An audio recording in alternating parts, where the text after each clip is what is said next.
Alors bonjour et bienvenue dans cette nouvelle vidéo, Romain de Devenez entrepreneur du web. Alors aujourd'hui j'aimerais vous parler de comment obtenir plus d'abonnés sur Instagram. Alors vous allez me dire que c'est le nerf de la guerre, c'est un terme d'ailleurs qui est très recherché sur Google et sur YouTube parce que les gens veulent absolument avoir encore plus d'abonnés sur leur compte Instagram. Donc je comprends que ce soit la course. Eh bien je vais vous donner 10 points qui selon moi sont 10 points clés à respecter. Alors attention, ce n'est pas 10 points magiques, mais si vous respectez ces 10 points-là, vous risquez d'avoir votre compte Instagram augmenté en flèche. Vous êtes prêts? Allez, on y va. Alors, pour commencer, le premier point, avoir les bons mots-clés. Vous savez, vous mettez des hashtags dans vos publications sur Instagram. Eh bien, ces hashtags-là vont représenter les mots-clés de votre vidéo ou de votre photo, en tout cas du post que vous allez faire. Donc, respectez bien ces mots-clés-là. Je vous conseille de mettre une vingtaine de hashtags. Alors, la petite astuce, ce que vous faites, c'est que vous postez votre vidéo ou votre photo, puis dans le premier commentaire que vous mettez en dessous, eh bien là, vous postez vos hashtags. Ne mettez pas les hashtags directement dans le post, mais mettez-les dans le premier commentaire qui se situera juste en dessous de votre post Instagram. Donc dans ce post-là, mettez donc 20 mots-clés, donc 20 hashtags. Je vous conseille de la manière suivante, c'est mettez 10 hashtags qui sont, on va dire, peu populaires, c'est-à-dire qui représentent votre thématique, mais qui n'ont pas une grosse popularité. Mettez 5 hashtags très populaires dans votre niche. Donc je ne sais pas moi, si vous êtes dans la cuisine, si en ce moment très recherché c'est par exemple marmiton ou je ne sais pas moi, recette vegan, et bien mettez ces mots-clés-là, ces mots-clés populaires, donc mettez-en 5, donc 5 populaires, et mettez 5 qui sont, on va dire, un peu plus larges dans votre thématique. Donc 5 mots-clés, ou donc 5 hashtags qui sont un petit peu plus larges dans les requêtes. Donc je répète, donc mettez 20 mots-clés, 20 hashtags, donc 10 qui représentent votre niche, donc ça va demander un petit peu de recherche, 10 qui sont dans votre niche mais qui ne sont pas ultra populaires. De cette manière-là, vous allez pouvoir drainer du trafic, aller chercher et bien vous positionner sur des mots-clés qui sont peu fréquentés ou peu demandés, mais en tout cas sur lesquels il y a des trafics. 5 mots-clés qui sont très populaires dans votre niche, donc 5 mots-clés, on va dire, génériques dans votre niche, et 5 autres mots-clés qui sont un petit peu plus larges, qui ciblent un petit peu plus large votre thématique. Un autre point, allez commenter les posts de vos concurrents. Alors attention, je ne suis pas en train de vous dire d'aller piquer les followers de vos concurrents, mais allez participer sur les comptes Instagram qui sont dans votre thématique, donc qui sont indirectement vos concurrents. Suivez-les, donc suivez ces comptes-là et allez commenter simplement les posts qui sont publiés. Par contre, alors allez publier, mettez des commentaires qui sont en relation avec le thème du post. N'allez pas commenter pour dire de commenter, juste mettre un petit salut, un hello, ça ne voudra rien dire, ça ne participe pas forcément à leur communauté. Donc allez commenter directement des posts de vos concurrents. Ça fait partie de la deuxième solution, le deuxième point dont il faut vraiment appliquer dans votre stratégie pour augmenter vos nombres de followers. Alors le troisième point à appliquer, poster au moins une fois.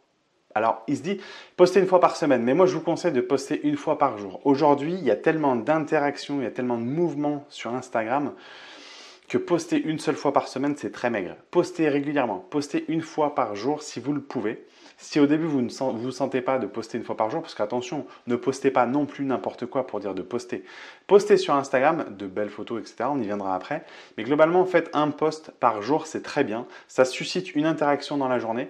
C'est le minimum. Minimum syndical, je vous dirais 2 posts, c'est plutôt bien. Mais si vous démarrez un post par jour, c'est plutôt bien. Donc, postez régulièrement, une fois par jour, afin que vos followers voient que vous existez. Parce que vous voyez dans le flux, leur timeline d'Instagram, ils voient régulièrement passer plein de posts et du coup, vous passez au travers de la masse. Donc, postez au moins une fois par jour, c'est plutôt pas mal pour un démarrage. Donc ça, c'est le troisième point à appliquer. Alors, soyez cohérent. Quatrième point, soyez cohérent dans ce que vous publiez. Je m'explique. Si vous avez un compte dédié sur votre passion qui est par exemple la cuisine, admettons que vous vous spécialisez dans la pâtisserie même. On va partir dans une niche, donc la pâtisserie.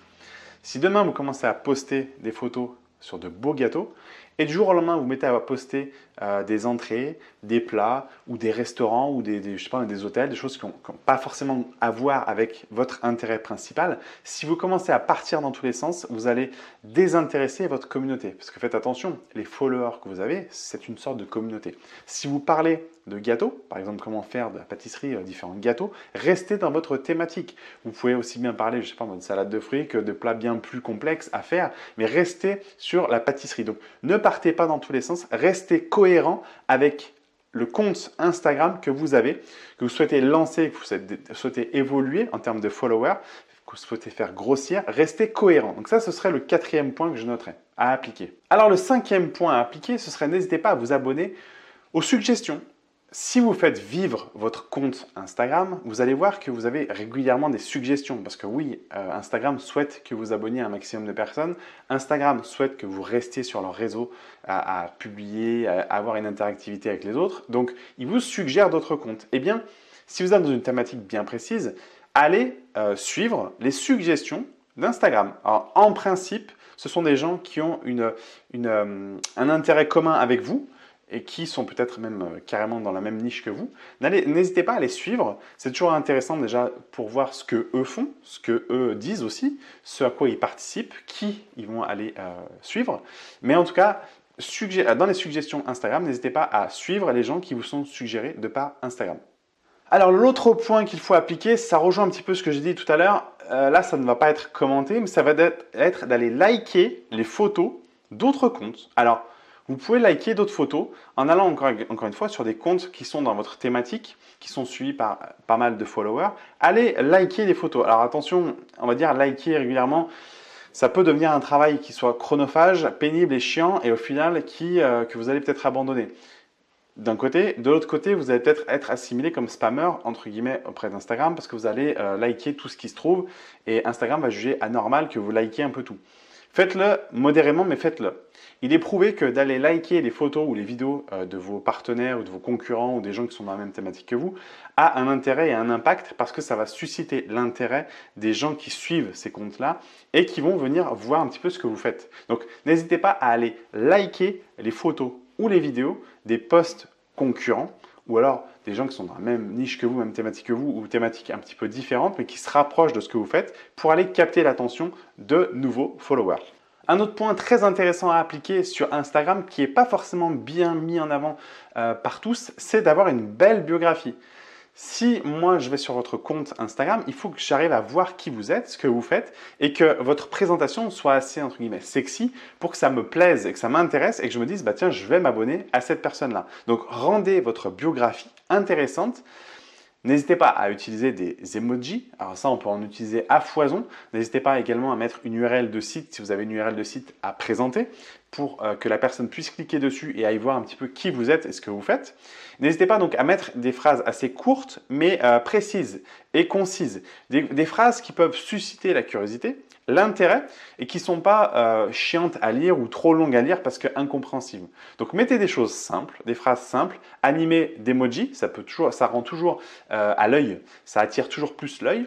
Et il y a une biographie donc qui soit intéressante et prenante. Et de cette manière-là, vous allez voir que les gens qui se rendent sur votre profil, qui vous ne connaissent pas, vont plus facilement s'abonner si encore une fois, la biographie est sympa et les gens vous trouvent peut-être sympa et intéressant dans ce que vous apportez, que si vous aviez une vieille biographie pourrie avec des phrases incompréhensible, illisible et sans emoji. Donc attirez l'œil et une biographie qui soit intéressante. C'est très important. Alors vous n'êtes pas sans savoir que Instagram c'est aussi partager des choses, c'est aussi apprendre à ce que les gens s'immiscent un petit peu dans votre vie et vous partagez des choses de votre vie de tous les jours, votre quotidien. En fait, les gens qui sont sur Instagram souhaitent voir soit des belles photos, soit des beaux paysages, des belles vidéos, mais globalement, s'ils suivent une personne comme vous, comme moi, c'est parce qu'ils aiment peut-être le personnage et ils veulent suivre un peu votre quotidien. Donc Instagram, c'est doté donc de stories depuis un bon moment déjà.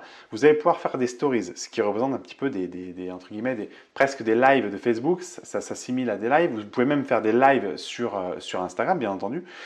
Mais n'hésitez pas à agrémenter votre profil, donc votre compte à des photos, à des vidéos, etc., mettez aussi des stories. Les stories, les gens aiment bien les regarder, ça va assez vite, on peut les swiper assez rapidement, on peut switcher assez vite, mais au moins on peut voir qui vous êtes. Et en fait, le fait d'avoir des stories régulières vont s'afficher en haut de leur écran et ça va faire que les gens vont plus souvent s'intéresser à votre profil et s'ils voient des choses intéressantes dans votre stories, eh bien, spontanément, ils vont aller voir votre profil. Donc n'hésitez pas à donner un peu d'interaction, à partager aussi parce que Instagram, il ne faut pas l'oublier, ce n'est pas qu'un outil de communication, ce n'est pas qu'un outil pour aller pêcher des followers, c'est aussi un outil où vous allez l'intégrer dans votre vie de tous les jours pour partager un petit peu ce que vous faites. Alors moi, je ne suis pas forcément le bon exemple dans le sens où j'ai encore d'autres choses à gérer. Instagram, je le lance depuis peu, donc j'anime un petit peu, je partage des choses assez intéressantes, mais globalement, je ne suis pas imprégné de mon Instagram, donc pour l'instant, je n'ai pas encore forcément appliqué tous ces points-là parce que je suis sur d'autres projets actuellement. Mais globalement, Instagram est un outil puissant aujourd'hui qui est très fréquenté, qui est très intéressant dans le sens où il y a des milliards d'utilisateurs. Qui aujourd'hui n'a pas Instagram? On se retrouve un petit peu comme avant avec Facebook. Seulement, Instagram a le côté un peu plus visuel, un peu plus sympa, où tout paraît plutôt joli et beau. Donc les gens aiment regarder ça, mais aiment aussi suivre votre quotidien. Donc pensez que quand vous avez un compte Instagram, vous devez avoir une stratégie de communication et tenir une sorte de ligne directrice et partager votre quotidien tout en partageant de temps en temps des photos, des vidéos, des posts intéressants. Vous allez même pouvoir donc faire des stories et vous avez aussi l'IGTV qui va pouvoir, vous allez pouvoir faire des vidéos un peu plus longues que vous partagez sur l'IGTV et les gens peuvent regarder vos vidéos. Alors après, ça c'est un autre point. Si vous avez des choses intéressantes à partager qui sont plus importantes qu'une story, parce qu'une story peut durer que quelques secondes à 1 minute maximum, vous allez pouvoir en cumuler d'autres, mais l'IGTV va pouvoir vous permettre de faire des vidéos beaucoup plus longues. Donc ça, c'est encore un autre point. Mais globalement, animez votre compte avec des stories, c'est très intéressant et ça va permettre aux visiteurs, encore une fois, de se rappeler que vous êtes dans leur liste de followers ou de qui follow et de venir revoir un petit peu votre compte, ce que vous faites et les publications que vous avez mises récemment. Alors un autre point qui va conclure un petit peu tout ça, soyez créatif, apportez une vraie valeur à votre compte Instagram. Si vous ne savez pas quoi publier, n'allez pas publier n'importe quoi. Vaut mieux prendre le temps de réfléchir à ce que vous allez poster plutôt que de faire n'importe quoi. Parce que, encore une fois, Instagram est un réseau du paraître, donc du visuel. Les gens veulent du visuel, veulent que vous leur en mettiez plein la vue. Et du coup, ils attendent quelque chose qui soit une info intéressante, soit un visuel qui percute, qui soit visuellement beau. Donc, n'hésitez pas à prendre le temps de poster quelque chose d'intéressant, poster quelque chose qui va taper à l'œil de votre communauté. Et comme ça, vous allez voir que les gens vont plus facilement interagir, liker ou commenter. Vous verrez, vraiment, ça fait une grosse différence. Donc, prenez le temps de poster, vraiment, et vous verrez que vous en porterez beaucoup mieux parce que votre compte, au fil du temps, va s'améliorer. Alors voilà, j'espère que ces points vous seront utiles. N'hésitez pas à les appliquer à la lettre. Vraiment, je vous assure que sur le long terme, encore une fois, parce qu'Instagram est un travail de long terme, sur long terme, vous allez voir que les abonnés vont arriver plus souvent, donc les followers vont plus facilement venir vous suivre et suivre ce que vous faites. Donc vous allez être intéressé et attirer d'autres gens qui ne vous connaissaient pas avant et qui viendront voir un petit peu ce que vous faites sur Instagram. Donc mettez bien en application ces 10 points-là. Vous verrez que votre compte Instagram dans les semaines ou dans les mois qui viennent grossira à vue d'œil. Voilà, donc j'espère que cette vidéo vous a aidé. N'hésitez pas à mettre en commentaire dessous si vous avez d'autres points qui vous semblent intéressants à partager et à mettre en place pour votre compte Instagram, pour un compte Instagram pour grossir votre communauté. Je ferai d'autres vidéos ultérieurement sur le sujet. Je vous dis à très bientôt. N'hésitez pas également à vous abonner à ma chaîne YouTube juste en dessous. Allez, ciao!